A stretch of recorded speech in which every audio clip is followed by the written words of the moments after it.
હિમાલય, પર્વતરાજ હિમાલય અને એમની પત્ની એ ભગવાન એ દુર્ગાજીની એમણે ખૂબ આરાધના કરી હતી. પુત્રી રૂપથી પ્રાપ્ત કરવા માટે એમણે આરાધના કરી હતી. તો એ જ સતી માતા એમની પુત્રી રૂપથી પ્રકટ થયા. પર્વતની પુત્રી હોવાના કારણે એમનું નામ પાર્વતી પડ્યું. જ્યારે પાર્વતીજી પ્રકટ થયા તો હિમાલયમાં પહેલા થોડી અવ્યવસ્થા હતી. ત્યાં ઋષિ મુનિઓ આવતા નહોતા તપ કરવા માટે, એ બધી સ્થિતિ પણ હતી. જેવા પાર્વતીજી ત્યાં પ્રકટ થયા અને આ આખા બધા દેવતાઓ ત્યાં આવી ગયા, બધા પુષ્પવૃષ્ટિ કરી, ખૂબ આનંદ મંગળ થયો. અને નારદજી ત્યાં પધાર્યા. જ્યારથી પાર્વતી રૂપથી પ્રકટ થયા દેવીજી, તો બધા ઋષિ મુનિઓ ત્યાં આવવા લાગ્યા. ફળ, જળ, આ બધીની માત્રા ત્યાં વધી ગઈ. બધા ઘણા બધા તપસ્વીઓ પોતાના આશ્રમ બનાવી લીધા અને ખૂબ આનંદ થઈ ગયો હિમાલયમાં. ધીરે ધીરે પાર્વતીજી મોટા થવા લાગ્યા. ઉમાદેવી, નારદજી ત્યાં આવ્યા. તો નારદજી જ્યોતિષ શાસ્ત્રના ખૂબ જાણકાર છે. તો હિમાલય, પર્વતરાજ હિમાલય એમને પુત્રી બતાવી અને કીધું કે મહારાજ અમારી પુત્રીના ભવિષ્ય બતાવો. તો એમણે હસ્તરેખા જોઈ અને કીધું કે આના ભાગ્યમાં તો એવો પતિ લખ્યો છે કે શું વાત કરી. ખૂબ ગુણગાન કર્યા. આ તો સાક્ષાત દેવી છે, આની આરાધના જે કરશે એ પણ તરી જશે, તમારા આખા કુળનો ઉદ્ધાર કરશે, પતિવ્રત ધર્મમાં એવું પાલન કરશે કે પતિવ્રતાઓમાં સર્વશ્રેષ્ઠ આમની ગણના થશે. આમનું અદ્ભુત રૂપ, શીલ, બધા સદગુણોની આ ખાન છે. ખૂબ વખાણ કર્યા. વખાણ કર્યા પછી એમણે કીધું મહારાજ તમે સારી સારી વાતો તો બધી બતાવી દીધી, હવે જો આમાં કોઈ અવગુણ હોય એ પણ બતાવી દો. મેં કીધું કે હા, આમ તો વધારે નથી, બે ચાર થોડા છે, આપને બતાવી દઈએ. કે શું છે? બસ આમને જે પતિ મળશે એમાં કોઈ ગુણ નહીં હોય. અચ્છા, અને એના માતા પિતા એ નહીં હોય. અરે, અને કપડાય નહીં પહેરે, ઘર બાર, ગાડી બંગલો, ગાડી નહીં, બંગલો એ નહીં, કમાવાય નહીં જાય. અરે, અગુણ અમાન, એને કોઈ માન નહીં, પડી નહીં રહે. અરે, આવો પતિ આને મળશે, આવી આના હાથમાં રેખા છે. તો દુખી થઈ ગયા કે જટાધારી હશે, ભયંકર વેશ ધારણ કરશે. હવે કોઈ પણ આપણે લગ્ન કરવા જઈએ, છોકરો શોધવા જઈએ આપણી છોકરી માટે, તો કેવું મૂર્તિઓ આપણે ગોતીએ કે ભાઈ ભણેલો ગણેલો હોય, દેખાવામાં સુંદર હોય, સંપત્તિ હોય, ગાડી છે કે નહીં, ગાડીમાં કઈ ગાડી છે, નાની ગાડી છે કે પછી મર્સિડીઝ છે, BMW છે, બધું ચેક કરે. પૈસો કેવો છે, રૂપ કેવું છે, પરિવાર કેવો છે, માતા પિતા કેવા છે, સમાજમાં એની પોઝિશન કેવી છે, આ બધું જોવે કે નહીં. પછી વિવાહ કરે. પહેલાંથી કહી દીધું કે તમારી છોકરીના ભાગમાં તો આવું લખ્યું છે. વગર ગુણનો, વગર માન સન્માનનો, વગર માતા પિતાનો, જટાધારી, ભભૂત ધારણ કરવા વાળો, અમંગલ વેશ વાળો, અરે દિગંબર રહેશે. હવે તો એટલી ગભરાઈ ગઈ એમની માતાજી. અને નારદજી તો જતા રહ્યા. અને એમણે કીધું કે જો મેં એક અનુમાન કર્યું છે, આ જેટલા દુર્ગુણો છે આ બધા જો શંકરજીમાં મેં અનુમાન કર્યું છે કે આ એમનામાં પણ છે. જો તમારે કન્યા તપ કરે અને શંકરજી એમને મળી જાય તો આ બધા દુર્ગુણો સદગુણોમાં પરિવર્તન થઈ જશે. કારણ કે અગુણ, શંકરજી અગુણ છે. અગુણ મતલબ જે સત્વ, રજ અને તમ પ્રકૃતિના 3 ગુણ છે, એ 3 ગુણોથી જે ઉપર ઉઠી ગયો હોય એ અગુણ. ત્રણેય ગુણો જેના અંડરમાં હોય એ પરમાત્મા, એ શંકરજી. અગુણ અમાન. માન એટલે જેને કોઈ માપી ના શકે, જે કોઈ સીમાની અંદર ના બંધાયેલો હોય, કોઈ પ્રમાણથી અપ્રમેય જે છે અમાન. અગોચર. અને માતા પિતા નહીં, કેમ? કારણ કે બધાના બાપ એ જ છે, બધાના પિતા. પિતાના પિતાના પિતાના પિતાના બધા લાસ્ટ કરતા કરતા જશો તો સૌથી એન્ડમાં શંકરજી. પિતા એટલે માતા પિતા, એમના તો કોઈ હોય નહીં. અને ભભૂત ધારણ કરે, જટાધારી, અમંગલ વેશ. તો આ બધા દિગંબર, દિશાઓ અંબર છે જેમને. તો આ બધા ગુણો શંકરજીમાં છે અને એને કોઈ દુર્ગુણ નથી કહેતું. મહાપુરુષોની અંદર મહાપુરુષ જે કોઈ વસ્તુને ધારણ કરી લે તો એમાં ગુણ ન હોય તો એ ગુણવાન થઈ જાય. ચંદ્રમાં વાંકો, પણ શંકરજીએ મસ્તક પર બેસાડી લીધો તો એની પૂજા થવા લાગી. સાપ જોઈને જ બીક લાગે કે ખરે ફૂફકારશે. એ શંકરજીના ગળામાં બેસીને એ પણ વટમાં બેસે પાછું. તો એ જેને એમણે અપનાવી લીધા છે એનું કલ્યાણ થઈ જાય. અંતમાં એવું કરીને જતા રહ્યા નારદજી. પાર્વતીજી હતી, એમણે માતાને આવીને કીધું કે મેં એક સ્વપ્ન જોયું છે.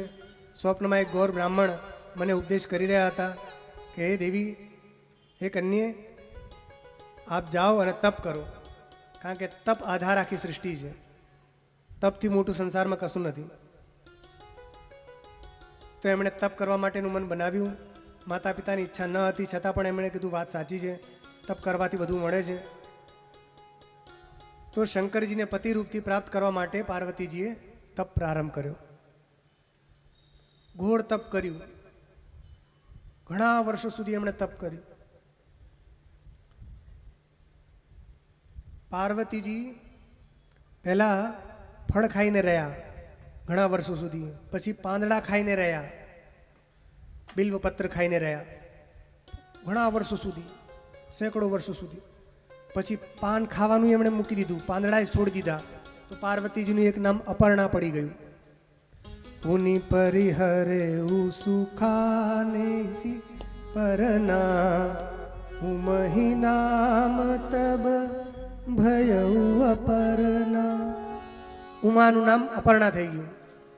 પાંદડાએ ખાવા છોડી દીધા. પર્ણ એટલે સંસ્કૃતમાં પાંદડાને પર્ણ કહેવાય. પર્ણે છોડી દીધા, અપર્ણા. એટલું તપ કર્યું, એટલું તપમાં મન લાગ્યું કે બધું શુદ્ધ ભૂલી ગયા. જે તપસ્વી હોય ને એ દેખામાં ભલે પાતળો લાગતો હોય, પણ એની અંદર એટલું બળ હોય કે તમારા કોઈની અંદર એટલું બળ ના હોય. તપોબલ. તો શરીર તો એમનું સુખાઈ ગયું, પણ અંદર તપનું એટલું બળ આવી ગયું અને ભજનમાં એટલું મન લાગ્યું કે નિરંતર એમનો પ્રેમ શંકરજી પ્રતિ વધતો ગયો. અંતમાં ભગવાન રામે શંકરજીને દર્શન આપીને એમને કીધું કે તમે પાર્વતીનો અંગીકાર કરો. તો શંકરજીએ કીધું કે યદ્યપી આ ઉચિત તો નથી, પણ આપની આજ્ઞા હું ટાળી શકું નહીં. એટલે શંકર ભગવાને કીધું ઠીક છે, આપની વાત મને શિરોધાર્ય છે. અને બધા ઋષિઓ પણ પ્રાર્થના કરી કે મહારાજ આપ વિવાહ કરો. એ જ વખતે શું થયું કે તારક નામનો અસુર ઉત્પન્ન થયો હતો. એણે બધાને ખૂબ કષ્ટ આપ્યું, દેવતાઓને પણ ખૂબ કષ્ટ આપ્યું. બધા એનાથી ત્રસિત થઈ ગયા હતા. તો બધા એ તારકાસુરને વરદાન હતું કે શંકરજીના તેજથી જો કોઈ સંતાન ઉત્પન્ન થાય અને એ સંતાન જો તમારી જોડે યુદ્ધ કરે તો જ તમારું મૃત્યુ થશે, એવું વરદાન એને લીધું હતું. એટલે કે તારકાસુરને કોઈ મારી શકતું નહોતું, કારણ કે શંકરજીએ સતીજીએ જ્યારે દેહ ત્યાગ કર્યો ત્યારથી શંકરજીના મનમાં એટલું વૈરાગ્ય થઈ ગયું કે એમણે પછી વિવાહ કરવાની વાત જ છોડી દીધી. સમાધિમાં જ લીન રહેતા હતા. ગમે ત્યાં ભગવાન રામની કથા સાંભળે નકર સમાધિમાં રહે. ભક્તો આવી ગયા તો કથા સંભળાવે, કથા સાંભળે કાં તો સમાધિમાં રહે. આ જ કામ કરતા હતા. ગ્રહસ્થીના ચક્કરમાં પડવું નથી ભાઈ. અમારે મહાત્મા બનો એમાં જ ભલું છે. કોણ સંભાળે? કર્યું તેમાં આવું બધું થઈ ગયું એટલે એમનો વૈરાગ્ય થઈ ગયું તો એમણે બધું છોડી દીધું. રામજી કીધું કે તમે સ્વીકાર કરો. ત્યારે આ દેવતાઓ બધા આવ્યા, બ્રહ્મા આદિ દેવતાઓ બધાએ પ્રાર્થના કરી, મહારાજ તારકાસુર હેરાન કર્યો છે, તમે વિવાહ કરશો, લગ્ન કરશો, સંતાન થશે તો એની મૃત્યુ થશે. લોકહિત માટે શંકરજીએ વિચાર કર્યો, ઠીક છે લગ્ન કરીએ પણ ભૂમિકા આખી બનાવવી પડે ને, એમને થોડી સીધા કે હા ચલો લગ્ન કરી લઈએ. તો એમણે સૌથી પહેલાં પાર્વતીજીની પરીક્ષા લેવા માટે સપ્તર્ષિઓને મોકલ્યા કે જાઓ પરીક્ષા લો, પ્રેમ પરીક્ષા, કે પાર્વતી મને કેટલો પ્રેમ કરે છે. તો સપ્તર્ષિ આવીને પૂછ્યું પાર્વતીજીને, તમે શા માટે દેવી તપ કરો છો? તમને શું કમી છે બતાવો, તમારે જે ઈચ્છા અમે પૂર્ણ કરીશું. એમણે કીધું કે આપ તો સર્વજ્ઞ છો, બધું જાણો છો, છતાંય પૂછો છો તો હું બતાવી દઉં કે શંકર ભગવાનને પતિરૂપથી પ્રાપ્ત કરવા માટે મેં આ તપ કર્યું છે. હવે જેવું એમણે સાંભળ્યું કે શંકરજીને પ્રાપ્ત કરવા માટે તપ કર્યું છે તો ખૂબ હસ્યા, ખૂબ ખીલ્લી ઉડાવવા લાગ્યા, હસી હસીને. હા લ્યો, આમના પિતાદેવ છે એ પણ જળ, ને આ જળની છોકરી આવી. કેમ? હિમાલય કે આ પહાડની છોકરી છે આવી, કે આમના બુદ્ધિ નથી તમારામાં? કેમ? એટલે શંકરજી એમને બેરાગ્ય થઈ ગયું છે, સમાધિમાં રહેવાવાળા હંમેશા એ કંઈ લગ્ન કરશે કોઈની જોડે? એ તો મહાત્મા બની ગયા, બેરાગી થઈ ગયા, હવે કોઈની જોડે લગ્ન નહીં કરે. તમને કોણે આવી પટ્ટી ભરાઈ દીધી કે શંકરજી જોડે લગ્ન કરો, એમના માટે તપ કરો? તેમણે કીધું અમારા ગુરુજીએ અમને કીધું હતું. કોણ છે તમારા ગુરુદેવ? કે નારદજી. અચ્છા, નારદની શિષ્યા છો? એ બતાવો કે તમારા ગુરુજી જે છે એમની વાત સાંભળીને કોનું ભલું થયું છે? કેમ? ભાઈ એમણે બતાવ્યું, દૃષ્ટાંતો આપ્યા કે એમણે આમને ઉપદેશ આપ્યો તો તે બધા બાપ મહાત્મા બની ગયા, એમને ઉપદેશ આપ્યો તો એ મહાત્મા બની ગયા. તો આમની વાત નું અનુસરણ કરીને કોનું ઘર વસ્યું છે? આ તો બધાના ઘર ઉજાડે છે. અચ્છા, હા. અરે નારદજીની નિંદા કરવા લાગ્યા. આ બધું પરીક્ષાનું છે, પરીક્ષા માટે કરી રહ્યા છે. સાચું નથી. શંકરજીના પણ આ ભક્ત છે, સપ્તર્ષિઓ, અને નારદજીના ભક્ત છે. આ તો ખાલી લીલામાં છે, એટલે કોઈ સાચું ના માની લેતા. તો શંકર ભગવાને જ કીધું જાઓ અમારી નિંદા કરો અને પેલી પરીક્ષા લો. ધનાધન શંકરજીની નિંદા કરવા લાગ્યા. અરે પેલા એ તો આવા છે ને તેવા છે ને, જટાધારી ના સાપો રાખે ને તમે આની જોડે લગ્ન કરો? આવું પતિ કોઈ છે સંસારમાં? કોણ એવી નારી હોય કે આવું પતિ ઈચ્છે, જેની પાસે ઘર નહીં, ગાડી નહીં, એ તો બળદ ઉપર બેસે, અને ઘરમાં કશું નહીં, પહાડ ઉપર આકાશ, ખુલ્લા આકાશ મરે, કપડાં ના પહેરે દિગંબર, અને ઘેરે આભૂષણો કશું ના પહેરે, માળામાં બદલે સાપ લપેટેલા હોય બધી જગ્યાએ. આવું પતિ કોણ છે? કોણ નારી? જો તમારા મનમાં હજી કંઈ હોય તો અમે એક કામ કરીએ, અમે તમારા માટે એક સારો વર ખોજી લઈએ. તમારી ઈચ્છા હોય તો અમે તમારા માટે એક બીજો પતિ અમે શોધ્યો છે. કે કોણ? કે અમે ભગવાન વિષ્ણુ જોડે તમારા લગ્ન કરાવી દઈશું. કે વિષ્ણુ? કે હા, કે યદ્યપી એમના લગ્ન થઈ ગયેલા છે લક્ષ્મીજી જોડે, પણ ચિંતા ના કરો, અમે એ તો વાતચીત તમે સેટ કરી લઈશું અને એમની જોડે લગ્ન કરી દઈશું. આખા વેદોમાં એમનું જ વર્ણન કર્યું છે કે એવા સત્વગુણ સંપન્ન અને એવા સુંદર, હા ખૂબ ગુણ ગાયા. પાર્વતીજી કીધું કે એવું છે, એક તો તમે સપ્તર્ષિઓ છો એટલે તમારું અપમાન મારથી ના કરાય, હું તપ કરી રહ્યું છું એટલે મારે ના કરાય. પણ એવું છે કે પહેલી વાત કે તમે શંકરજીની જે નિંદા કરો છો એ તમે ના કરશો. અને તમે કીધું ને કે હું તો જળની પુત્રી છું, સાચી વાત છે, હું પર્વતની પુત્રી છું ને, તો એ કેવો પર્વત કેવો હોય, તૂટી જાય પણ વાંકો ન વળે. તો એવી રીતના જ હું ભલે નષ્ટ થઈ જાય, મારું શરીર ભલે નષ્ટ થઈ જાય, પણ મેં જે પ્રતિજ્ઞા કરી છે એ હું છોડવા વાળી નથી. અરે અને તમે મારા ગુરુની નિંદા કરો છો. ગુરુની નિંદા તો બિલકુલ ન સાંભળવી જોઈએ. તો મારા ગુરુ નારદજી છે, હું એમની નિંદા બિલકુલ નહીં સાંભળું. અને મારા ગુરુના વચન પર મને વિશ્વાસ છે કે અવશ્ય શંકરજી જોડે મારા વિવાદ હશે, શંકરજી મને અપનાવશે.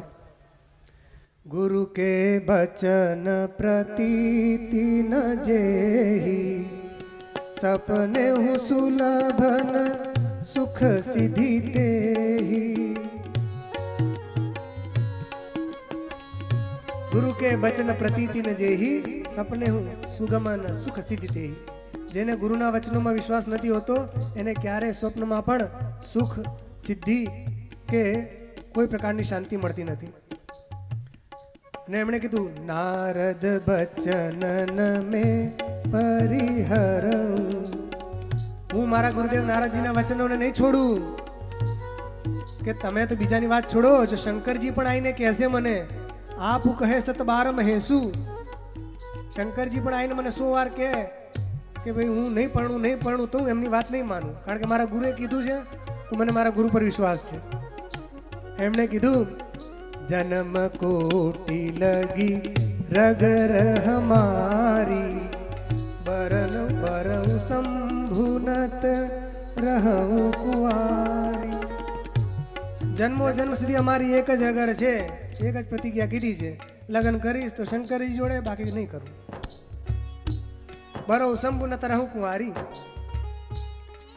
હવે આવી જ્યારે એમણે નિષ્ઠા પ્રદર્શિત કરી તો સપ્તર્ષિઓ પ્રસન્ન થયા અને એમણે કીધું કે અમે દેવી આપની પરીક્ષા લેવા માટે આવ્યા હતા, શંકરજી એમને મોકલ્યા હતા. એમણે કીધું અમે જાણીએ છીએ ભગવાન શંકર આખા જગતના પિતા છે અને આપ આખી જગતની માતા છો. અને પ્રણામ કરીને ત્યાંથી જતા રહ્યા અને કૈલાસમાં આવીને એમણે આખું પાર્વતીનું ચરિત્ર સંભળાવ્યું. શંકરજી પણ ખૂબ મગ્ન થઈ ગયા કે હા હા આટલો પ્રેમ કરે છે, એટલા આનંદમાં આવી ગયા. અને ભગવાન રામનું વચન એમણે ધ્યાનમાં રાખ્યું અને પછી એમણે કીધું જાઓ એમના પિતાજી પાસે જાઓ અને પિતા પાસે જઈને એમને વાત કરો. પછી ત્યાં વાત ગઈ હિમાલય પાસે અને બીજી બધી પરીક્ષાઓ પણ લીધી, ઘણી બધી. અંતમાં આકાશવાણી થઈ કે હે દેવી ઉમે, આપ આપના ઘરે પધારો, આપની તપસ્યા આપનું તપ ફળીભૂત થયું છે, આપને ભગવાન શંકરની પ્રાપ્તિ થશે. થોડા દિવસ પછી આપના પિતા આપને બોલાવશે તો આપ જતા રહેજો, એવી આકાશવાણી થઈ. પાર્વતીજી ખૂબ પ્રસન્ન થઈ. એ વચ્ચે ઘટના શું થઈ ગઈ કે શંકરજી પાછા સમાધિમાં જતા રહ્યા. સમાધિમાં ગયા તો ઘણા વર્ષોની સમાધિ લાગી ગઈ, હવે ખુલે જ નહીં સમાધિ. બધા દેવતા હેરાન કે આ અમારા શંકરજી જાગે, સમાધિ ખોલે પછી તો લગ્ન થાય, સમાધિમાં કોણ લગ્ન કરે? તો આમને જગાડવા પડશે. તો જગાડે કેમ? તો બધા બ્રહ્માજી પાસે ગયા. બ્રહ્માજી કીધું કે એક કામ કરીએ, આમ સીધા સીધા તો આ લગ્ન નહીં કરે, તો પહેલા આપણે શું કરશું, કામદેવને મોકલું. કામદેવને કીધું કે આ જાય શંકરજી સમાધિ ભંગ કરે, પછી આપણે બધા શંકરજીની પ્રાર્થના કરીશું અને પછી આપણે એમનો વિવાહ આપણે કરાવી દઈશું, જબરદસ્તી કરાવી દઈશું, નહીં માને તો આપણે કરાવી દઈશું. ઠીક છે. કામદેવ પાસે પ્રાર્થના કરી બધા દેવતાઓએ, મહારાજ આપ જાઓ. કામદેવ જાણતા હતા કે શંકરજી પાસે જવું ખતરનાક છે. ભક્તિ ભાવથી જાઓ તો વાંધો નહીં, પણ એમની સમાધિ ભંગ કરવા માટે જવું એટલે તો મૃત્યુને ગળે લગાવવા જેવું છે. પણ તારકાસુરનો વધ થાય, સંસાર સુખી થાય, એટલા માટે કામદેવે પોતાનું અહિત જાણતા છતાં પણ એ ત્યાં આગળ ગયા. ખૂબ પ્રયત્ન કર્યા એમણે શંકરજીની સમાધિ ભંગ કરવા માટે. ખૂબ આકાશ પાતાળ એક લગાવી દીધું, ઘણા બાણ ચલાયા, બધું કર્યું, પણ શંકરજીની સમાધિ ના ખુલી. અંતમાં 5 બાણો એમણે રાખીને શંકરજીને માર્યા. તો શંકરજીના હૃદયમાં એ પુષ્પબાણ જેવા લાગ્યા, તો એમની સમાધિ ખુલી. સમાધિ ખુલી તો એમણે જોયું કે મારી સમાધિને ભંગ કોણે કરી? એમના હૃદયમાં ક્રોધ આવી ગયો. ક્રોધ ક્યારે આવે? જ્યારે આપણી કામનામાં કોઈ બાધા આવે તો ક્રોધ આવે. તમે કોઈ વસ્તુ ની ઈચ્છા કરી એ ઈચ્છા પૂર્તિ ન થાય એટલે એમાં ક્રોધ રૂપથી પરિણત થઈ જાય. ગીતામાં ભગવાને કીધું કામયેશ ક્રોધયેશ રજોગુણ સમુદ્ભવ. આ રજોગુણથી ઉત્પન્ન થયેલા છે કામ અને ક્રોધ. તો જ્યાં આપણે કોઈ કામના કરી એ કામનામાં બાધા આવે એટલે કામ જ ક્રોધ રૂપથી પરિણત થઈ જાય. હવે શંકરજી સમાધિની લગાવીને બેઠા હતા, તે સમાધિમાં વિઘ્ન આવી ગયું એટલે એમને ક્રોધ આવી ગયો. ક્રોધ આવ્યો તેમણે જોયું કોણે મારી સમાધિ ભંગ કરી. તો એક ઝાડના પાછળ સંતાઈને પાલો ઉપર ઝાડ ઉપર બેસી કામદેવ બેઠો હતો. શંકરજી જોઈ ગયા કે આ કામે મારી સમાધિ નષ્ટ કરી, બ્રહ્મ ભંગ કરી છે. તરત જ ત્રીજું નેત્ર ખોલ્યું અને એમાંથી અગ્નિ જ્વાલા નીકળી અને કામદેવ ત્યાં બળીને ભસ્મ થઈ ગયો. બોલો શંકર ભગવાન કી. ભસ્મ તો થઈ ગયો, દેવતાઓને ખબર પડી કામદેવ નષ્ટ થઈ ગયો છે. ઓહો, બધા દુઃખી થઈ ગયા. હાય હાય, કામ જ નષ્ટ થઈ ગયો. હવે શું, કામના વગર સંસાર ચાલે કેમ? આખું સંસાર કામનાથી તો ચાલી રહ્યું છે. કામ ના હોય તો સંસાર કેમ ચાલે? બધા દુઃખી થઈ ગયા. બધા આવીને શંકરજીની સ્તુતિ કરવા લાગ્યા, પ્રાર્થના કરવા લાગ્યા.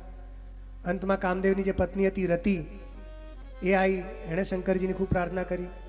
શંકર ભગવાન પ્રસન્ન થઈ ગયા અને એમણે કીધું ઠીક છે, તમારો પતિ હવે વગર અંગનો રહીને બધી જગ્યાએ વ્યાપ્ત થશે. તો એ ત્યારથી કામદેવનું એક નામ પડી ગયું અનંગ, અંગ વગરનો અનંગ. અને કીધું કે ઠીક છે, આપે જીવિત તો કરી દીધો પણ મારા પતિનું શરીર પણ મળે એવી કૃપા કરો. ભગવાન શંકરે કીધું ચિંતા ના કરો દેવી, દ્વાપર યુગ જ્યારે આવશે ત્યારે ભગવાન રામ કૃષ્ણ રૂપમાં પ્રકટ થશે અને ત્યારે મહાલક્ષ્મી રૂકમિણી જેવીના રૂપમાં પ્રકટ થશે અને એમના પુત્ર રૂપથી તમારો પતિનો જન્મ થશે. તો જે પ્રદ્યુમ્ન હતા એ કામદેવના અવતાર હતા. પ્રદ્યુમ્ન રૂપે કામદેવ પ્રકટ થયા. હવે આ તો કથા થઈ ગઈ. હવે ત્યાં શું થયું? સપ્તર્ષિઓ પાછા પહોંચ્યા પાર્વતીજી પાસે અને જઈને કહેવા લાગે, લો તમે તો કહેતા હતા ને શંકરજી વિવાહ કરશે, એમણે તો કામદેવને જ ભસ્મ કરી નાખ્યો બાળીને. હવે તો કોઈ સંસારમાં કોઈની ઈચ્છા નહીં થાય લગ્ન કરવાની, ને પોતે લગ્ન કરે ને બીજાને કરવા દે. આ તો એવા કામ રહે તો કોઈ બીજા લગ્ન કરે. હવે તેમણે કામદેવને જ ભસ્મ કરી નાખ્યો. હવે કોણ લગ્ન કરશે? ઈચ્છા જ નહીં થાય લગ્ન કરવાની કોઈને, સંસાર જ નહીં ચાલે. તો પાર્વતીજી બોલ્યા, અચ્છા, અત્યાર સુધી તમે શું સમજતા હતા કે શંકરજી વિકારી હતા, એમનામાં કામ હતું? તમે તો હવે જાણ્યું ને કે શંકરજી કામદેવને ભસ્મ કરી નાખ્યો. અમને તો પહેલેથી ખબર હતી. અરે ધગધગતી અગ્નિની પાસે તમે બરફ લઈ જાઓ તો એ પીગળી જાય, બરફ પાણી થઈ જાય, તેમાં આશ્ચર્યની શું વાત છે? શંકર ભગવાન અગ્નિ છે અને આ કામને તમે બરફ એની પાસે લઈ ગયા તો બળીને ભસ્મ થઈ ગયો. સ્વાભાવિક છે. એટલા માટે આમાં કોઈ આશ્ચર્યની વાત નથી. અને મેં શંકરની આરાધના કેવી રીતના કરી છે? મેં એમને કંઈ સામાન્ય પુરુષ રૂપે પતિ પત્ની જેમ સુખની ઈચ્છા કરે છે એવી રીતના આરાધના નથી કરી. હું જાણું છું કે પરબ્રહ્મ પરમાત્મા છે, છતાં પણ મેં એમની આરાધના કરી છે. તો મેં એ રૂપથી જો શંકરજીની આરાધના કરી હોય તો શંકર ભગવાન મને પ્રાપ્ત થાય. એમની જો આવી દ્રઢ પ્રતિજ્ઞા જોઈ તો સપ્તર્ષિ ખૂબ પ્રસન્ન થયા અને શંકરજીની જે જયકાર કરીને, પાર્વતીજીની જે જયકાર કરીને ગયા. અને પછી કંકોત્રી લખાઈ, હિમાલયની પાસે પાર્વતીજી પહોંચી ગયા અને પછી લગ્નની વાત થઈ કે હા, બંનેના લગ્ન નિશ્ચિત થઈ ગયા. શિવજીએ એમને દર્શન આપ્યા અને લગ્નની સ્વીકૃતિ આપી દીધી. હવે લગ્ન જ્યારે થવાના હતા તો કંકોત્રી માટે કોણે? બ્રહ્માજીએ કંકોત્રી બનાવી. બધા ગ્રહ નક્ષત્ર કેવા કેવા સારા ક્યારે મળે અને એમણે પછી મોકલી. બધું નિશ્ચિત થઈ ગયું. હવે જ્યારે શુભ મુહૂર્ત આવ્યો તો હવે શંકરજી બધાએ કીધું કે ચલો હવે લગ્નનો સમય આવી ગયો છે, શ્રૃંગાર કરો. તો હવે શ્રૃંગારની વાત થઈ. તો ત્યાં આગળ તો હિમાલયમાં તો એટલા સુંદર પાર્વતીજીએ શણગાર કર્યો. અને અહીંયા કૈલાસમાં વાત ચાલી કે શંકરજીને દુલ્હા બનાવવાના છે, વરરાજા બનાવવાના છે. તો બધા દેવતાઓ પોતપોતાના તૈયાર થવામાં લાગ્યા હતા. પણ શંકરજીને તૈયાર કરવાવાળું કોઈ ના આવ્યું દેવતા. તો એમના જે શંકરજી બેઠા હતા કે ઠીક છે, કોઈ તૈયાર કરીને લઈ જશે તો જઈશું, નહીં લઈ જાય તો અહીં બેઠા અમે. તો હવે શંકરજીને તૈયાર કરવા લાગ્યા. હવે કોઈને એક્સપિરિયન્સ નહોતો ત્યાં કૈલાસમાં કે કેવી રીતના વરઘોડો નીકાળવાનો, લગ્ન થાય તો શું શું કરવું. આપણા સારા સારા કોઈ હતા નહીં એમને ત્યાં આગળ. શંકરજી તો હજારો વર્ષોથી લગ્ન નહોતા કરે, તો બેઠા સમાધિમાં. લાખો વર્ષ નીકળી ગયા, 88,000 વર્ષની તો સમાધિ લગાવી દીધી હતી. તો ઘણા વર્ષો થઈ ગયા, તો બધાને કોઈને એક્સપિરિયન્સ નહીં, વગર એક્સપિરિયન્સ કોઈ કામ કરો તો ભૂલ થઈ જાય ને. તો શંકરજી બેઠા હતા સ્ફટિક શિલા ઉપર. તો કીધું કે ભાઈ આમને તૈયાર કરો, કોઈ આવતું નથી દેવતા. તો શિવગણો ઊભા થઈ ગયા, ચલો આપણે જ તૈયાર કરીએ. શૃંગી ભૃંગી નંદી જે હતા બધા શિવગણ આવી ગયા. આ એને કહેવા લાગ્યા કે હવે શું કરીએ. તો કીધું કે અમે એવું સાંભળ્યું છે કે લગ્ન થાય એટલે પેલું માથા ઉપર આ પેલું સેહરા સજાવે. શેરો કે ને આપણે પેલું મોર, શું કહેવાય ગુજરાતીમાં એને, જે ઝાલરો લટકતી હોય, એક મુકુટ એવું પહેરાવે ને બધા નીચે ઝાલરો લટકતી હોય, મોર કહેવાય એને. સેહરા હિન્દીમાં કે ને સેહરા, દુલ્હે કા સેહરા, દુલ્હે કા સેહરા, મોર. તો કીધું કે આમને મોર પહેરાવવો પડે, આપણે મુકુટ પહેરાવીએ તો મુકુટ કઈ લાવીએ. તો સારામાં સારો સર્પ લાયા. એમણે કીધું મુકુટ તો છે નહીં કોઈ આપણા અહીંયા. તો કીધું શું કરીએ. તો શંકરજી એ સમય જટા ઝટકાડી. હા આ ઠીક છે. તો જટાનું જ મુકુટ બનાવી દીધું કે બહુ લાંબી લાંબી જટાઓ છે, લાવ. જટાને ગોળ ગોળ ગોળ ફેરવીને એકદમ મોટી લાંબુ મુકુટ થઈ ગયું. હા મુકુટની વ્યવસ્થા થઈ ગઈ. હવે સેહરા માટે શું કરીએ. તો એમણે શું કર્યું કે હવે આપણે શહેરો તો છે નહીં, તો બધા નાના નાના સપોલાને બોલાવ્યા. સાપ હતા નાના નાના, બધાને બોલાવ્યા. ચલો આવી જાઓ નાના નાના સાપો બધા આવી ગયા. કેમ કે તમારે બધા શંકરજીને અહીંયા લટકવાનું છે, શહેરો બનવાનું છે, મોર. અચ્છા. તો બધા આવી ગયા. એમાં બધા જે એમાંથી સારા સારા હતા એક સાઈઝના, એ બધાને એમણે કર્યા રંગબિરંગી, બધા અલગ અલગ વેરાયટીના. બધાને લઈને ત્યાં શંકરજીને ત્યાં આગળ જટાની પાસે બાંધી દીધા બધાને જટામાં. એટલે બધા લટકતા રહ્યા. કહી દીધું બધા હલવાનું નહીં, એકદમ ઢાંકી દેવાનું શંકરજીનું મોઢું, કે નજર ના લાગી જાય ને શંકરજીને, મારા એટલા ગોરા ગોરા. ઠીક. તો બધાને લટકાઈ દીધા સાપને, આટલી સાઈઝ ના રહે એટલા બધાને લટકાઈ દીધા. તો અહીંયા આવે છે અને કુંડલ પહેરાવાની વારી આવી. તો કુંડલ શેના પહેરાવીએ. તો નાના નાના સાપો લઈ આવ્યા કે કુંડલની સાઈઝના, કે ભાઈ આ કુંડલમાં પહેરાઈ જાય એવા એવા સાપો લાયા. બે એક રંગના હોવા જોઈએ મેચિંગ વાળા. તો બંનેને સાપ પહેરાવી દીધા, બંને કાનમાં નાના નાના. અને કીધું તમારે હલવા નહીં હતી. બિલકુલ ઠીક. અને પછી કે ભાઈ પાવડર પણ લગાવવું પડે, મેકઅપ કરવું પડે. લગ્ન કરે એટલે પેલા નારીઓને પણ સજાવે, દુલ્હનને દુલ્હાને પણ મેકઅપ કરે. કે મેકઅપની કોઈ સામગ્રી હતી નહીં કૈલાસમાં, તો શું કરે. તો ત્યાં ભસ્મ હતી, લાવો આ ભસ્મ જ લઈ આવો. પાવડર લગાવે ને તો કે આ ભસ્મનો જ પાવડર લઈને લગાવવા લાગે શંકરજીને. કે આમ શંકરજી કે આ છોડાવો ઝંઝટ, લાવો રેડો ઉપર. બધી ભસ્મ આખા શરીરમાં રેડ લીધી, જ્યાં લાગુ હશે ત્યાં ચોંટી જશે. તો આખા શરીરમાં ભસ્મ થઈ ગઈ. અને કીધું હવે બહુ સારા કપડાં પહેરવા પડે, શેરવાની ને કંઈ પહેરે ને બધા લગ્ન થાય એટલે. કે હવે કપડાં ક્યાંથી લઈએ. કે અમે તો કપડાં પહેરતા નથી દિગંબર. કે નહીં મહારાજ આપણે બીજાના ઘરે જઈએ છીએ તો કપડાં તો કંઈક પહેરવું પડે ને. કે ઠીક છે તમે ઉપર કંઈ ના પહેરો, નીચે જ કંઈક લપેટી લો મહારાજ. કે ઠીક છે તો શું લપેટીએ. કે વ્યાઘરાંબર લઈ આવ્યા. તો એક વ્યાઘ્રની છાલા લઈ આવ્યા, એ લપેટી દીધી. હવે લપેટે વાર નીચે પડી જાય. બાંધવા માટે દોરડી જોઈએ, દોરડી ના મળી. પાછા બોલાયા સાપોને, સપોલાને, લાવ ભૈયા કમરની સાઈઝનો સાપ જે હતો બોલાય ને કીધું ભાઈ કોણ રહેશે ટકાઉ, એકદમ ટીકાઉ હોવું જોઈએ. કેમ ખસકી નહીં જવાનું તારે. જો ખસકી જઈશ તો પડી ત્યાં આગળ આપણી ગડબડ થઈ જશે, આપણું નાક કપાઈ જશે. તો કે બિલકુલ કેટલા દિવસનો અભ્યાસ છે. કે હું 4-5 દિવસ સુધી નહીં ખસું. ઠીક છે. તો એને બોલાવીને કમરમાં બાંધી દીધો. વ્યાઘ્રાંબર પહેરાઈને બિલકુલ હલવા નહીં. ના કે વ્યાગ્રમ પર નીકળી જશે શંકરજી આ બોલા બંડા એટલે નીકળી જાઓ. હવે વ્યાગ્રમ પહેરાવી દીધા. હવે આગળ શું થયું? આ ખૂબ જ સુંદર ચોપાઈ છે. આપણે આ ચોપાઈનું ગાન કરી લઈએ.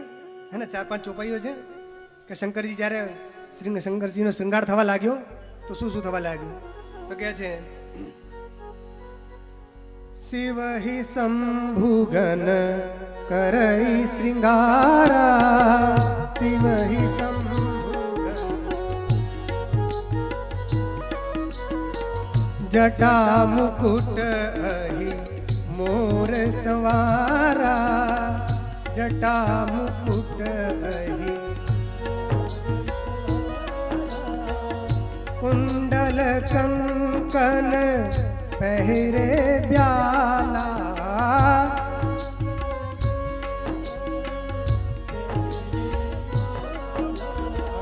कुंडल कंकन पहरे ब्याला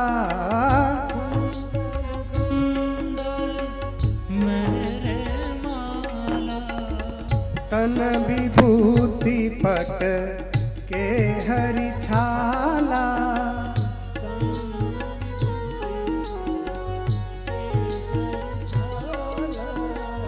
तन विभूति पट के हरि छाला तन विभूति पट के हरि छाला शशि ललाट सुंदर सिर गंगा शशि ललाट सुंदर गंगा नयन तीन उपबीत भुजंगा नयन तीन उप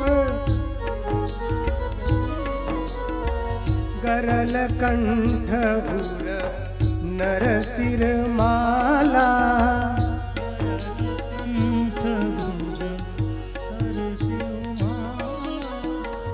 अशिव वेश शिव धाम कृपाला अशिव वेश शिव धाम कर त्रिशूल अरु डमरु विराजा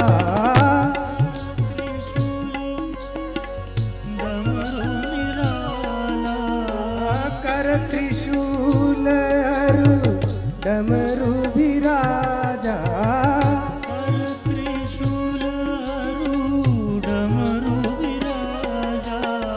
चले बस ही चढ़ी बाज ही बाजा चले बस बाज विराजा. તો આ પ્રકારે શિવજી લગ્ન કરવા માટે જઈ રહ્યા છે. તો શંકર ભગવાન લગ્ન કરવા માટે ગયા. નીકળી વારાત એમની. તો શશી લલાટ કે ભાઈ આ માથામાં શું મૂકીએ? લલાટમાં ચંદ્રમાં મૂકી દીધો અને મસ્તક પરથી ગંગા વહી રહી છે. 3 નયન છે. યજ્ઞોપવિતના સ્થાને સાપ બેસાડી દીધો અને હાથમાં ત્રિશૂલ લઈ લીધું અને ડમરું વગાડી રહ્યા છે.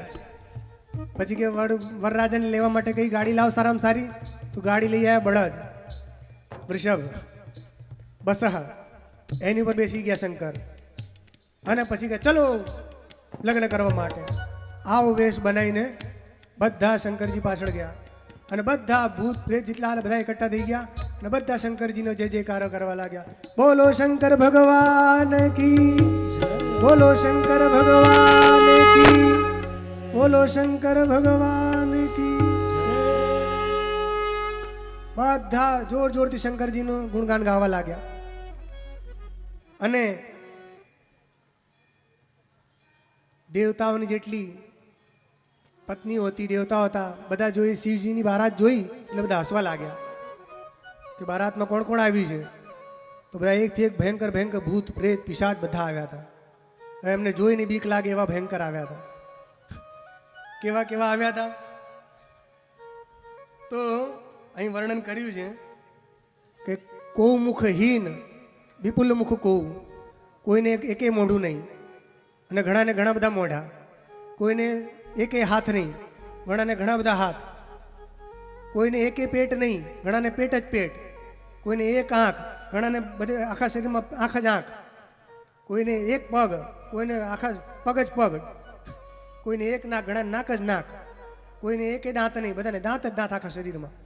એવા વિચિત્ર વિચિત્ર બધા ભૂત પ્રેત પિશાચ બધા એકઠા થઈ ગયા. હે કો મુખહીન વિપુલ મુખ કાહુ, કો મુખહીન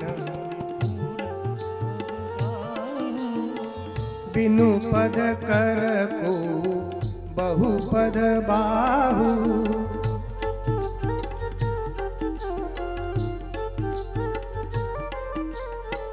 विपुल नयन को नयन विहीना, विपुल नयन को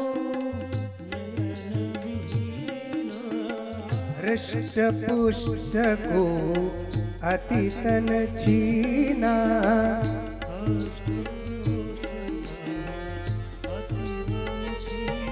કોઈ તો એવા મોટા તગડા આટલા કટ્ટા બહુ ખાતા પીતા ઘરના લાગેલા, કોઈ તો એવા દુબળા પાત્રા એકદમ લાકડી જેવા હાડકા દેખાય એવા, એવી બારાતને લઈને નીકળ્યા.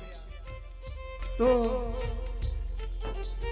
તુલસીદાસજી કહે છે એક છંદની એમણે રચના કરી. तन खीन को अति पीन पावन, को अपावन गति धरे, भूषण कराल कपाल कर सब सत्य सोनित तन भरे. आवा विचित्र विचित्र હતા. કેવા? કોઈ બિલકુલ વિચિત્ર વિચિત્ર, અને બધાના મોઢા કેવા હતા? મનુષ્યના મોઢા નતા, બધાના વિચિત્ર વિચિત્ર મોઢા. કેવા કેવા? તો ખર શ્વાન સુવર સુકાર મુખ ગન બેશ અગણિત કો ગને, બહુ જીનસ પ્રેત પિશાચ જોગી જમાત બરનત નહીં બન. શિવજીની આખી જમાત ચાલી. કોઈને સુવર જેવું મુખ, કોઈને કૂતરા જેવું, કોઈને શ્વાન જેવું, કોઈને ખર જેવું, એકથી એક વિચિત્ર વિચિત્ર મોઢાવાળા બધા પ્રાણી એકઠા થઈ ગયા. શંકરજીની બારાતમાં નાચે ગાવઈ પરમ ભૂત પિશાચ, જેટલા બધા હતા તરંગમાં નાચવા ગાવા લાગ્યા. જેટલા ભૂત પિશાચ આખા બધા એકઠા થયા હતા. આખી દુનિયાના ભૂત પ્રેત આવ્યા હતા. ખાલી આપ કૈલાસની અગલ બગલ વાળા ભૂત પ્રેત નતા ગયા. આપણા યુપી થી, એમપી થી, ગુજરાત થી ગયા હતા, વાપી થી ગયા હતા. થોડા બધી જગ્યાના જેટલા ભૂત પ્રેત હતા આખી દુનિયાના, યુરોપ થી, અમેરિકા થી, જ્યાં આખી દુનિયાના ભૂત પ્રેત એકઠા થયા હતા, એ બધા એકઠા થઈને ત્યાં શિવજીની બારાતમાં નીકળ્યા. હે જય જયકાર કરતા કરતા કરતા શિવજીનો જય જય જયકાર કરતા કરતા નીકળ્યા. હવે જે જમાત ત્યાં પહોંચી તો ભગવાને કીધું, વિષ્ણુ ભગવાને, કે ભૈયા આ શિવજીના ગણોને દૂર રાખો, આ બધા દેવતા ને દેવી બધા એકલા થઈ ગયા છે. તો આમાં બધા મિક્સ થઈ ગયા છે. મિક્સ સારું ના લાગે. આ કેટલા સુંદર સુંદર દેવતાઓ અને ભૂત પ્રેત પિશાચ બધા એકઠા થઈ ગયા તો જામતી નથી. તો ભગવાને આવીને કીધું કે ભૈયા દુલ્હા જેવા બારાત હોવી જોઈએ, શંકરજી જેવી એમની બારાત છે એવી બારાત હોવી જોઈએ. દેવતાને કીધું તમે બધા અલગ અલગ ચાલો, બધા પોતપોતાની જમાતમાં ચાલો, પોતપોતાના સમાજમાં ચાલો, બધા એક જેવા લાગે ને. તો બધા સમાજને અલગ અલગ કરી દીધા. બધા ઇન્દ્રનો સમાજ અલગ, વરુણનો અલગ, કુબેરનો અલગ, બધા પોતપોતાના સમાજમાં હતા દેવતા આવ્યા. અને શંકરજીનો સમાજ અલગ, ભૂત પ્રેત પિશાચ. હવે જ્યારે ત્યાં બારાત એમના ત્યાં પહોંચી હિમાલયને ત્યાં, તો બધા જોવે કે હા હા બારાતીઓ તો કેટલા સુંદર સુંદર છે, એકદમ સજેલા ધજેલા. બધા ખુશ થાય કે તમે છો, વર તમે છો. પહેલા મોબાઈલ બધું ચાલતું નહોતું કે પહેલે જોઈ લે, ચેક કરી લે, વોટ્સએપ ફોટો મોકલી દે કે આ છે નામ છે. લગ્ન થાય ત્યારે જ ખબર પડે કે હા આવી રહ્યા છે મુહૂર્તિયા. કોણ છો? આપ છો? આપ છો? ના ના પાછળ આવે છે, પાછળ આવે. એકથી એક દેવતા સુંદર સુંદર સુંદર દેવતાઓને જોઈને મને લાગ્યું કે ઓહો આ તો જમાતમાં આટલા સારા સારા આવી રહ્યા છે તો વરરાજા તો ન જાણે કેટલા સુંદર હશે. પતન પૂછી તમે જો કે ના ના બધા માટે ખાવા પીવાની બધી વ્યવસ્થા કરી હતી. બધા દેવતા આવ્યા, બધા ખાવા પીવા લાગ્યા. બધાએ કીધું કે જ્યાં જમી લો બધા જે છે ઠંડુ ઠંડુ મીઠાઈ જે છે બધું. કેમ શિવજીની બારાત જોશે તો પછી એ કે ઊભું નહીં રહે તમને સ્વાગત સત્કાર કરવા માટે, બધા ભાગશે. એટલે જ્યાં સુધી શિવજીની બારાત નથી જોઈ એમણે ત્યાં સુધી આપણું કરેલું કામ. હા હવે બધા ગયા. હવે શિવજીની બારાત આવી. જેવા આવા તેને પહેલાથી જ ભયંકર ભયંકર અવાજ આવવા લાગી. ભૂત પિશાચ એ બધા નાચવા પરમ પરમ તરંગી બોલે. એ શબ્દ વિચિત્ર હતી, વિચિત્ર શબ્દોમાં. ત્યારે માણસ ખુશ થઈ જાય ને પછી એ જોવે નહીં તાલ ને બાલ બધું. તાલ વાલ તો બધું સિસ્ટમેટિક જમાવવું એના માટે હોય. બહુ તરંગમાં આવી જાય પછી જોવે નહીં, પછી નાચવા જ લાગે. લગ્નમાં જાઓ એટલે પાછું પેલું આજકાલ તો પેલું વાગે ને ડીજે ને બધું કેવું, એની પાછળ જે નાચતા હોય એમનો કોઈ સ્ટેપ ઠીક ના હોય. ક્યાં એમના વાળ જઈ રહ્યા છે ને ક્યાં પગ જઈ રહ્યા છે ને એકદમ કૂદ કરી નાખે. તે તો મનુષ્ય છે, આ તો ભૂત પ્રેત. કોઈ નિશ્ચય નહીં. એવા નાચે એવી અવાજો કરે. જેવી બારાત એમના અંદર પહોંચી તો જેટલા હતા જેમણે બારાતનું સ્વાગત કરવા માટે ત્યાં ઊભા હતા બધા જોઈને ભાગ્યા. જેટલા વાહનો હતા એ ભાગી ગયા. ઓહ ભયંકર ભયંકર ભૂત પ્રેત રાક્ષસ નહીં, ભૂત પ્રેત પિશાચ બધા આવી ગયા.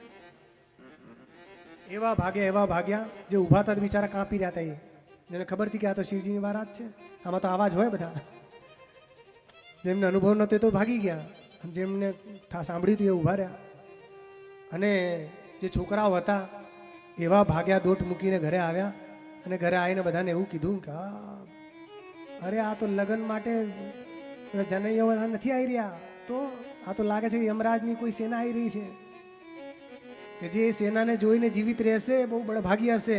અમને નથી લાગતું કે કોઈ જીવિત રહેશે. આ બધાને ખાઈ જશે આ લોકો તો. એવા ભયંકર છે. એ માતા પિતા એમને સમજાયા કે અલ્યા શાંતિથી રહો બેટા, આ તો શંકરજીની બારાત છે, આવી જ હોય, તમે નથી જાણતા.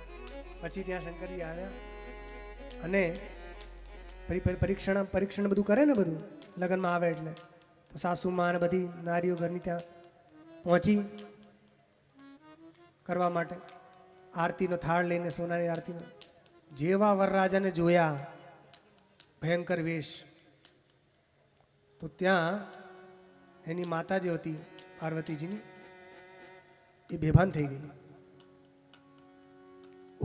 આવો જાને આવી દીકરી, મારી દીકરીના લગ્ન આવી જોડે થશે. ખૂબ એમને પશ્ચાતાપ, બહુ દુઃખી થઈ. બધા એમને લઈ ગયા, અંદર લઈ ગયા. બહુ જ પ્રયત્ન કર્યા પછી એમને ભાન આવ્યું. અને એમને સમજાયું બધાએ કે અરે આ તો શંકરજી કે નહીં, એટલું દુઃખ થયું. એમણે કીધું કે કંઈ પણ થાય, હું પહાડ ઉપરથી નીચે કૂદી જઈશ, હું સમુદ્રમાં ડૂબીને પ્રાણ આપી દઈશ, ઝેર ખાઈ લઈશ, પણ આવા વ્યક્તિ જોડે મારી છોકરીના લગ્ન હું નહીં કરવા દઉં. આ તો એકદમ બરબોરા લાગી તપકી ના. મેં પેલા નારદજીનું શું બગાડ્યું તું, જેણે મારી છોકરીની બુદ્ધિ ખરાબ કરી નાખી. આવા વરને પ્રાપ્ત કરવા માટે એમને તપ કરવાની પ્રેરણા આપી. જો તો ખરા, વિચાર કરો, સંસારમાં આવો એકે મૂર્તિઓ થયો કોઈ વરરાજા? આ શંકરજીનો વિવાહ અદ્ભુત છે સંસારમાં. આવો વિવાહ ન કોઈએ કર્યો ને ક્યારે કોઈ કરશે. કોઈની હિંમત પણ નથી. લગ્ન કરવા જાય કોઈ સાપ ગળામાં બેસાડીને જાય. ચલો, બધી જગ્યાએ સાપ જ સાપ લટકાયેલા છે, સાપ બીચને બધા ભસ્મ લગાવીને. તો એમણે જ્યારે કીધું કે નહીં થવા દઉં લગ્ન, શંકરજી પણ જતા રહ્યા ઉતારા ઉપર. ઠીક છે, જ્યારે એમનું મન થાય ત્યારે લગ્ન કરજો, બાકી તમે ત્યાં બેઠા બેઠા રામ રામ કરીએ છીએ. ભગવાન શંકરજી રામ રામ કરવા લાગ્યા, ભજન કરવા લાગ્યા. જ્યારે એમનું મન થઈ જાય તો બોલાવી લેજો. હવે સપ્તર્ષિઓ પાસે વાત થઈ કે અરે આ તો લગ્નના ટાણે જ આવું થયું, જાઓ જલ્દી સમજાવો. તો નારદજી આવ્યા અને એમણે કીધું અરે મેના, तब नारद सबहि समुझावा पूर्व कथा प्रसंग सुनावा. તબ નારદજી એમને પૂર્વજન્મની કથા સમજાવી અને મેનાને કીધું, હે મેના દેવી, मैना सत्य सुनो मम बानी जगदम्बा तव सुता भवानी. હે મૈના, તું મારી સત્યવાણીને સાંભળો. તમે આ તમારી છોકરી કોણ છે? આ જગદંબા ભવાની, આખા જગતની માતા છે. અને આ ભવાની છે, ભવની જ છે. ભવાની શંકરની જ પત્ની છે. તો પણ તમારી પુત્રી બનીને આવી છે. કે કોણ છે આ? અજા અનાદિ શક્તિ અવિનાશિની સદા શંભુ અર્ધંગ નિવાસિની. આ અજા છે, અજન્મા છે, આદિશક્તિ છે અને અવિનાશિની. આનો ક્યારે નાશ નથી થતો અને હંમેશા શંકરજીના અર્ધ અંગમાં નિવાસ કરે છે. શંકરજીના અર્ધ અંગમાં પાર્વતીજીનો વાસ છે ને. અર્ધનારીશ્વર રૂપ ભગવાન શંકરનું પ્રસિદ્ધ છે. તો સદા શંભુ અર્ધંગ નિવાસિની, હંમેશા શંકરજીના પાસે જ રહે છે. તો કે પાસે જ રહે છે તો અહીંયા કેમ આવી? તો પાસે રહે છે પણ જગ સંભવ પાલન લયકારિણી. આ જગતની ઉત્પત્તિ સ્થિતિને સંહાર કરવા વાળી છે આ જગદંબા. તો શરીર કેમ ધારણ કર્યું? નિજ ઈચ્છા લીલાવ પુધારિણી. પોતાની ઈચ્છાથી જ આમણે શરીર ધારણ કર્યું છે. તો આ પહેલા જન્મમાં કોણ હતી? કે પહેલા દક્ષની પુત્રી હતી, સતી રૂપમાં પ્રકટ થઈ હતી અને ખૂબ સુંદર હતી. પણ આમણે એકવાર સીતાજીનું વેશ બનાવી લીધો. એટલા માટે શંકરજીએ એમનો ત્યાગ કરી દીધો અને એમણે દક્ષના યજ્ઞમાં ગઈ. ત્યાં શંકરજીનું અપમાન થયું તો આમનાથી સહન ન થયું અને એમણે પોતાનું શરીરનો ત્યાગ કર્યો. એ જે સતી છે એ જ આપના ઘરે પાર્વતી થઈને જન્મી છે. આ વાત જ્યારે નારદજીએ સમજાવી ત્યારે મૈનાને શાંતિ થઈ અને પછી એ તૈયાર થઈ કે આ જગદંબા છે અને પેલા જગત પિતા છે શંકરજી. ત્યારે એમને ઠાડસ થોડી બંધાઈ અને પછી એ લગ્ન કરવા માટે તૈયાર થઈ અને ત્યાં શંકરજી પાસે ગયા કે મહારાજ, તમે પણ થોડુંક હવે લોકમાં આવ્યા છે વ્યવહારમાં, તો થોડા કંઈક સારા બની જાઓ. દિગંબર સાધુ છો ઠીક છે, સાધુની જમાતમાં રહો, મગર સમાજમાં આવો તો થોડુંક મહારાજ થોડી લંગોટી પહેર લો તો સમાજમાં થોડું સારું રહેશે. તો કે ઠીક છે. શંકરજી કીધું, અમે તો કપડાં પહેરાવ તો ઠીક, ના પહેરાવ તો અમે તો આવા. બતાવો તમારી જેવી ઈચ્છા હોય. આમ તો શ્રી ગણો એમને આવા શિંગાર કરી દીધો. તમારી ઈચ્છા હોય તો તમે બીજો શિંગાર કરી દો. તો શંકરજીએ કીધું, તમે બીજું રૂપ ધારણ કરો પ્રભુ, તમારા જેવું સંસારમાં સુંદર કોઈ નથી. તો ત્યાં ભગવાન શંકરે એવું અદ્ભુત રૂપ ધારણ કર્યું, એવું અદ્ભુત રૂપ ધારણ કર્યું કે ત્યાં ભગવાન શંકર કામેશ્વર રૂપથી પ્રકટ થઈ ગયા. એવું અદ્ભુત રૂપ ભગવાન શંકર ધારણ કર્યું કે કોટી કોટી કામદેવ એની સામે કંઈ ના. એવા સુંદર રૂપમાં ભગવાન શંકર પ્રકટ થયા અને જ્યારે એમના દર્શન થયા બધા જોઈને ચકિત થઈ ગયા. અંતમાં ખૂબ ધૂમધામથી ત્યાં વિધિ વિધાનથી બ્રહ્માજી અને બીજા ઋષિમુનિઓ બધા આવ્યા અને ખૂબ ધામધૂમથી વિધિ વિધાનથી શંકરજી અને પાર્વતીજીના વિવાહ કર્યો. અને જ્યારે વિવાહ થયો પછી વિદાયનો સમય આવ્યો તો મૈના માતાએ પાર્વતીજીને પાતિવ્રત ધર્મ શું છે એ સમજાવ્યું અને પતિની સેવા કરવા માટેનો કેવી રીતના સેવા કરવી, શું કરવું, બધા નિયમો એમને સમજાવ્યા. અને પછી શંકરજી પાસે પણ ગઈ, તમે પણ વરદાન આપો મહારાજ. શું? કે તમે હવે પાર્વતીનો ક્યારે ત્યાગ નહીં કરો, એ વરદાન આપો. કે કેમ? ગયા વખતનું તમે સતી બની હતી, તમે ત્યાગ કરી દીધો હતો, તો હવે આગળ હવે આ કોઈ પણ અપરાધ કરે તો તમે ત્યાગ નહીં કરતા. શંકરજી કીધું, ઠીક છે, ચિંતા ના કરો, હવે ત્યાગ નહીં કરીએ. તો પછી ખૂબ ધૂમધામથી વિવાહ થયો, ખૂબ મંગલ ગીત ગાયા અને ખૂબ ઉત્સવથી બધાનું થયું. અને પછી વિદાયનો સમય આવી ગયો અને વિદાય કેટલી કરુણામય હોય છે. ત્યાંથી શંકરજી પાર્વતીજીને લઈને કૈલાસ પર આવ્યા. કૈલાસમાં પણ ખૂબ ઉત્સવ મનાવ્યો. આ રીતે શિવ અને પાર્વતીજીનો વિવાહ સંપન્ન થઈ ગયો. બોલો ગૌરી શંકર ભગવાન કી. તો તુલસીદાસજી કહે છે કે યહ ઉમા શંભુ વિબાહુ જે નર નારી કહી જે ગાવહી. આ ઉમા અને શંભુનો જે વિવાહ છે એ જે કહેશે અને સાંભળશે એનું શું થશે કે કલ્યાણ કાજ વિવાહ મંગલ સર્વદા સુખ પાવહી. કલ્યાણપ્રદ છે, મંગલમય છે અને સર્વદા સુખ આપવા વાળું છે. તો જે પણ શિવ પાર્વતીજીના વિવાહની કથા સાંભળે છે એને હંમેશા મંગળ જ થઈ જાય છે, એનું બધી ઈચ્છાઓ પૂર્ણ થાય છે. અને ભગવાન શંકરનો વિવાહ થયો પછી એમને ત્યાં આગળ કાર્તિકેય રૂપથી પુત્ર પ્રકટ થયો. એ કાર્તિકેય મોટા થઈને તારકાસુરનો વધ કર્યો અને આખા સંસારને અને દેવી દેવતાઓને બધાને કષ્ટમાંથી મુક્તિ આપી.